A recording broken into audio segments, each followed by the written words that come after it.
What a gloomy morning for hope. It's the kind of day where everything just seems to be in black and white, where everyone comes out a loser. Seems like fate overslept today. Had one too many shots of that Kentucky bourbon, and the sun shining through his eyelids just couldn't get him through this morning's hangover. And what a meeting that was, if you want to call that a meeting. I did some serious grilling in there, and the president was a burnt-to-a-crisp bacon cheeseburger, grilled on an imported Chinese-manufactured steel barbecue run on some good old American coal. Coal. $50 billion a year. That's 50 billion reasons why it's not going away anytime soon. They'd have you believe differently, those hippies and activists. It's all about hope these days. They think they can accomplish something by meeting with who? A governor? A congressman? Call a UN meeting? I just walked out of the room with the Fuhrer of the 6 continents. I'll call it 7 once they open up Antarctica to offshore drilling. The only way they're gonna get what they want is to be just as corrupt as us. Yeah, I feel pretty damn powerful right now. As for emotions, first day on the job I was told to leave them at the door. Well, I've rolled mine up and thrown them in the back alley dumpster. But I don't do this job for the power or for the money. I don't even know if I could tell someone why I do what I do. Maybe it's just because I know I can. Maybe I'm just a thrill-seeking addict telling myself just once more, then I'll call it quits. It's been years since I felt the blazing adrenaline rush. It used to give me enough energy for back-to-back 3-hour meetings and an all-nighter at the Holiday Inn with Monica. The real whore I deal with, though, is the government. You give them your vote? Well, we give them $1 million, and that's what gets you what you want in capitalism. Free country? Free market economics.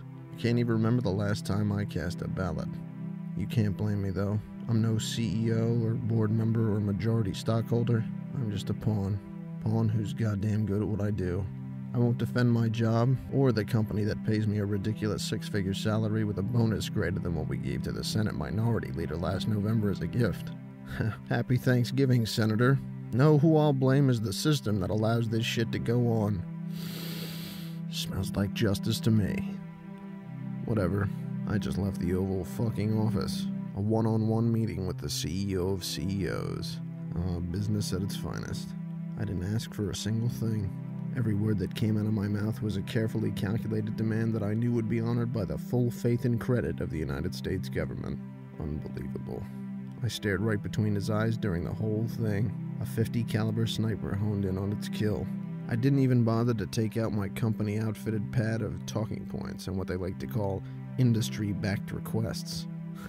Requests. I knew every demand on the pad like the loopholes in the Clean Water Protection Act. As for the president, he didn't have a single bead of sweat dripping off his forehead. He saw this coming like a thick black cloud of coal-produced smog. Or clean coal now. Clean coal? It's like calling a war a peacekeeping mission. Yeah, I should have given him a bandage for the tennis ball-sized gash on the back of his head where his soul had been torn clean out and sold to the highest bidder. Well, he looked at me before giving his signature with a deep, pathetically emotional gaze and wasted his breath lecturing me on American values and the power of progressive activism. That everything we do will eventually be reversed. That the will of the people will overcome greed and what he deems as swine-like behavior. Well, I'll let the scientists at the CDC worry about that. I didn't flinch. I didn't so much as blink. I looked right through his glossy eyes and gave him however much of a grin I could conjure up, and I scoffed at him. I laughed right in his face and said, "What do you think this is? A democracy?"